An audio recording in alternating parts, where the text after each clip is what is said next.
So I want to circle back to the head coaches, and we talked about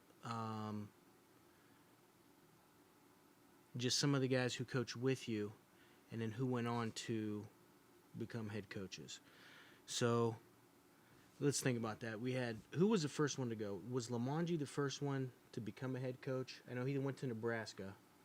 Lamonji met a girl on a cruise, and then they moved to Omaha, a suburb, and I think he initially came out there as an assistant coach, and then moved as the head coach, and had great success.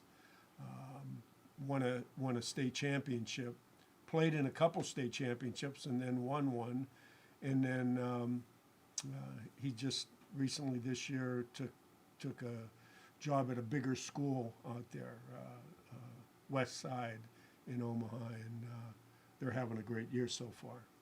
Okay, so then maybe, I'm just trying to get time. I would think, as far as time wise, Mick would have been the first one that left for Jackson Milton. Okay, so that would have been right around 2001-ish, probably 01, I think, because that's when we got done with school, started teaching, and he transitioned to there. Yes.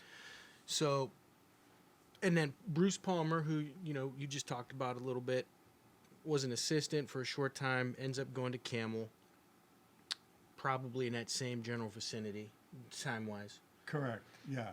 He became the head coach at Camel, and had a pretty good year, or maybe a couple years, and then he got out. So then I think Capacci probably goes. Capacci got a job at Reserve. At Reserve, yep. And had really good success there. Yeah. Then Miller and myself. Yeah. Probably at the same year, or maybe. Yeah, I think it was the same year. Mills left a year earlier, and then he got the head job at Salem. Yeah, Mills went to Salem, and you went to Struthers, and that was because losing you two guys was not that losing every single one that we've mentioned wasn't a big deal, but losing you guys really created a void. Well, and I think you had. If you look at that, Mick leaves, Miller leaves, Pope leaves, Capacci leaves, PJ Mays was coaching for 3, 4, 5 years, somewhere in that ballpark. He came with me. Yeah, right. And then he eventually becomes the East coach. Yes, the head coach at East. And I remember Pope was always kind of, in a complimentary fashion. It seemed like you were always every once in a while you were close to losing Pope, because he had somebody was showing interest here. He was kind of interviewing for this job, and it just didn't work out. Usually because of teaching position. Correct, and there was always the inevitable, which was, Pope was, when his kids were ready to go to school or were ready to play, he was obviously gonna, if he didn't become a head coach somewhere, he was gonna leave, because he would try to hook up with where they were gonna play. At Boardman. Yeah. So that's 1, 2, 3, 4, 5, 6, 7. So that's 7 guys that go on to, run programs. Pope, it should have, as you mentioned. I guess that's kind of like the, what do they say, the NFL, like, the coaching trees. I mean, I think that's a, and I can only speak for myself. I think that's a compliment to the program and culture that you created, that people wanted to emulate that, be part of that, take it somewhere else. And then also, the leadership that you let guys have once you trusted them. Yeah, and I think one other guy that I think we should mention, and I do think that he like helped us for a year, was John Armini. Oh, yeah. Okay. So, well, I know he graduated. He played on that 2000 team. And then I know he went shortly thereafter with Mike Capacci. He did. And I think there was kind of a year in between that. Yeah. And look at his track record. He went with Mike to a number of places, to Salem. Capacci went to Salem, to reserve to Salem, and then took over at LeBray, and ton of success. Yeah. Now trying to rebuild it at reserve. So, how did you feel? You never really coached against any of those guys. No. Well, I coached against Pope. I was going to get to that one. Yeah, yeah. Yeah, Pope, first year at Boardman, and they were on a down cycle, I think, at the time, and we were kind of skidding ourselves. I don't want to say skidding, but losing staff, and we were losing some kids too. There were some things that occurred in the city that kids that were earmarked for us were going to maybe Rayen or East. And it impacted us. And there's probably a lot of discussion that can go on about why that occurred or how that occurred, but I can tell you that there was one key kid, without mentioning his name, whose father came to me about a position, and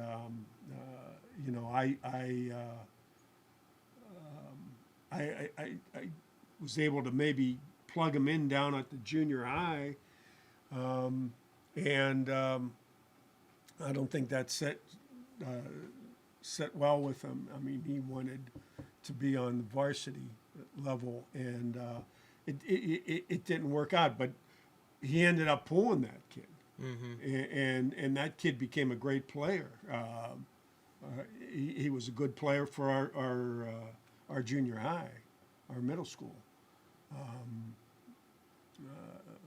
down at Volney, and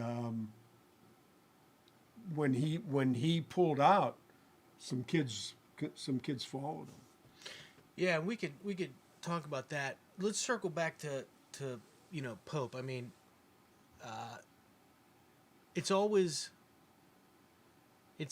and I know it would never be personal, but like there's always playing somebody that you're close to and coaching against.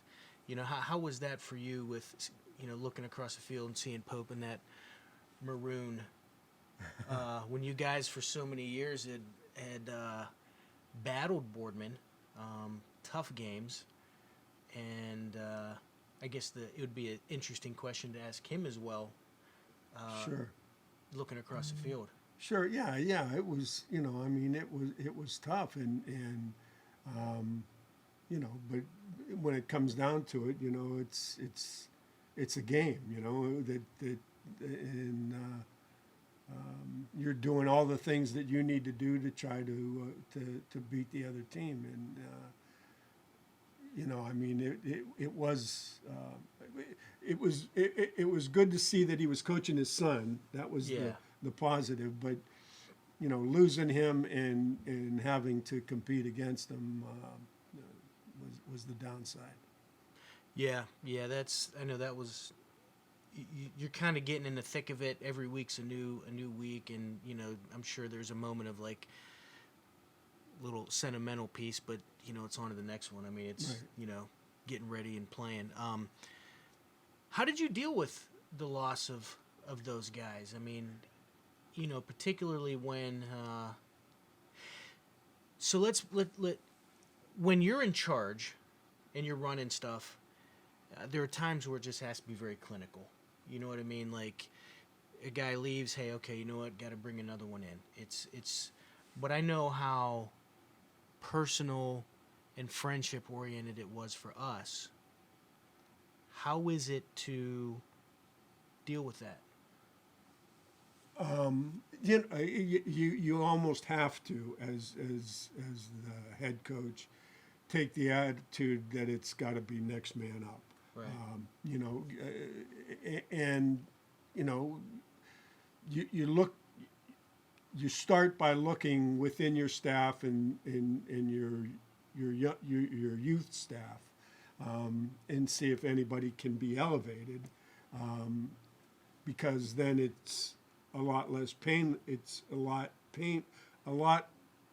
less painful to fill in your feeders positions than it is the guys that are on the varsity level. But yeah, you have to look at it as the next man up. You got to put emotions aside. I mean, because you're losing a friend. I mean, that you work with every day, and that's tough. Yeah, and that's what I kind of meant. I think like multiple times, and I've admitted it, you've said it, when you've asked guys was being at Chaney that experience the best, and inevitably they all say yeah, and it was that's true for me. So there is that element of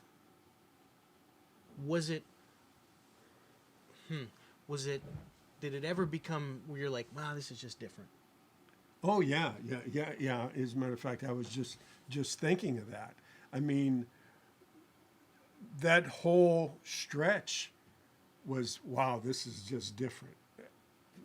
From the kids, to losing my son, who was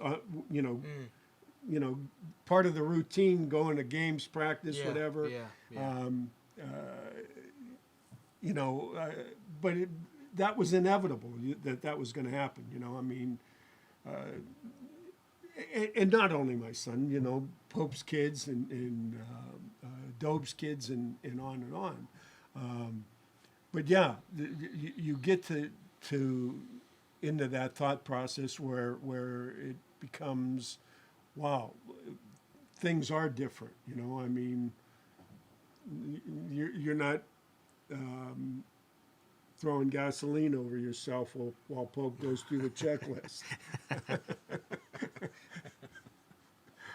Which, by the way, was something that had to be done. He just happened to draw the short straw, but that was always a tedious type thing. But yeah,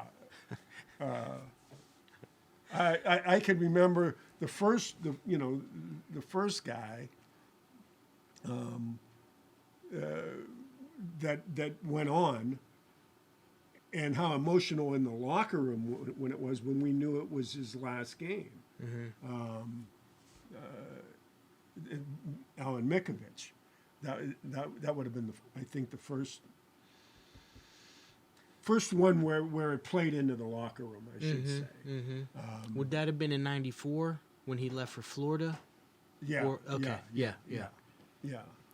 So that kind of set things, as far as things being different, Right. in motion. And it I mean, to say that it wasn't a fact, you encourage it, and that it's going to happen, but you're never kind of ready for it. Yeah. But you got to deal with it. I mean, it's all part of the deal. It is, and you think about it like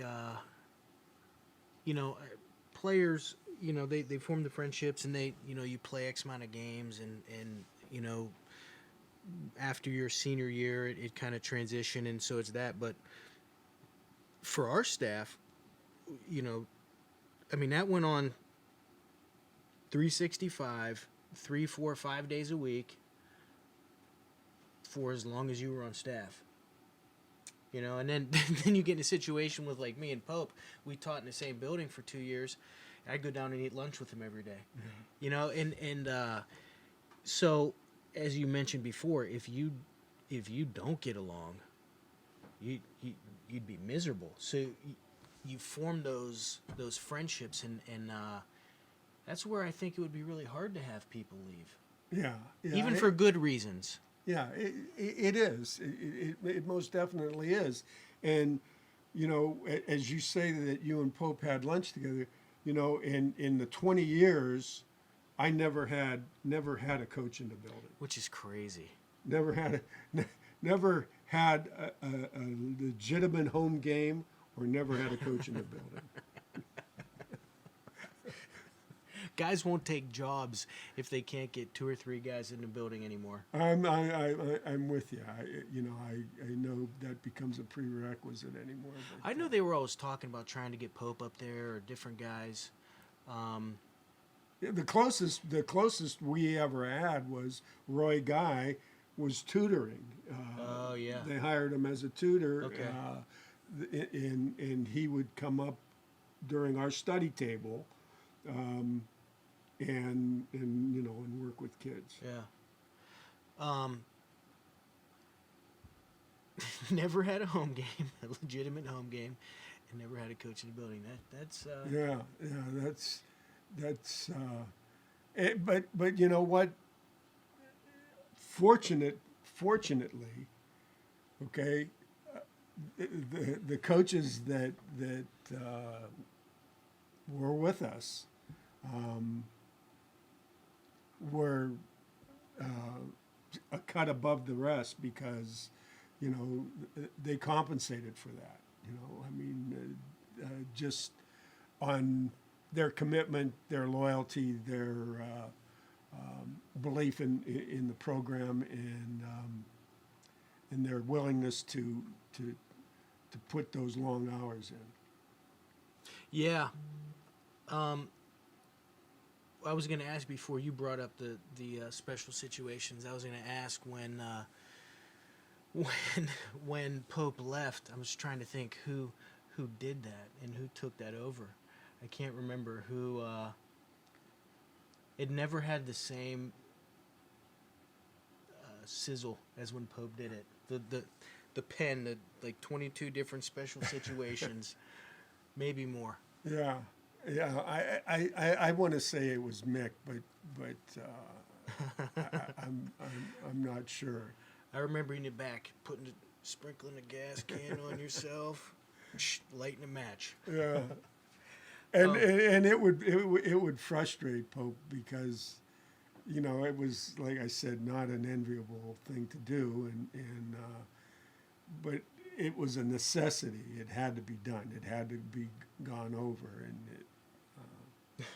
when he would always get fired up. Nobody wants to do it, but we all complain when, we don't know how to take a safety or this or that. I would never even enter when Pope would get long-winded talking to the defense. I would never even, step in and say, "Hey, Pope, put a lid on this. We're on schedule." I'd just look at Mick and do one. Start tapping my watch, and Mick would kind of go up and whisper in Pope's ear. Good times. Yeah, good times. Absolutely. Last question. Before we move on, who ran the special teams? I'm trying to think. Did we all kind of take different? I don't think we had a designated coordinator. Everybody was involved. The only time we ever had a coordinator was when Roy Guy was with us. Yes. Because he had the special forces shirts made, and yes. he really did a phenomenal job. But but every coach was involved in the coaching of special Right. teams, including the head coach. I remember I thought we kind of took leadership over one of like a special team, but everybody coached a position and had a guy on that special team of who they were responsible to coach. Yeah. I just remember, I think it was my first year, I had the sheet with the starters and then the subs. Yeah. And we were down at Camel one year, and somebody wasn't ready to go, and we had to blow a timeout on a punt. And the fire in your eyes that I had to take because we blew a timeout, and rightfully so. But yeah, I remember that we'd line up before the game and have 4 different guys as backups, and it was never that easy in the heat of the game. Yeah. Yeah. For sure. Absolutely. I mean, I'm watching the Steelers game, and they're going for an extra point, or maybe it was a field goal. In any event, they're short a guy, and watching these guys that are making millions of dollars on the field, and this is speaking to what you just said. You know, there's guys calling them, saying, "Hey, you're supposed to be out here," right. And you would Right. think that would never happen. I mean, you know, obviously you have a special teams coach, and you got special teams players that's Right. what their job is. Yeah, right. So- Right. Yeah, I mean, how do you... All of this we've talked about can't just be luck. Like, it's not just luck. How do you think that you have... And I don't know, maybe this is common, I don't know, but I don't think it is. How do you think you have so many guys that go on and, you know, end up being head coaches, whether it's for a year, 2 years, 5 years, whatever. Maybe it's super successful, maybe it's not. But to be able to get in there, mix it up, and at least attempt it, how do you think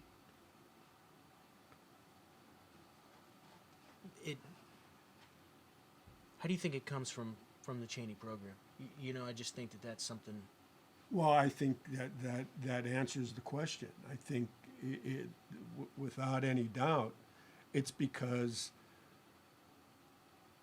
of why that closeness existed. That closeness existed because we all believed in the same thing. We all believed that it was program that brings success, and that belief in how to develop a program and how to maintain a program is I think the catalyst that sparked guys moving on and having their own. They wanted to see that program concept come to fruition.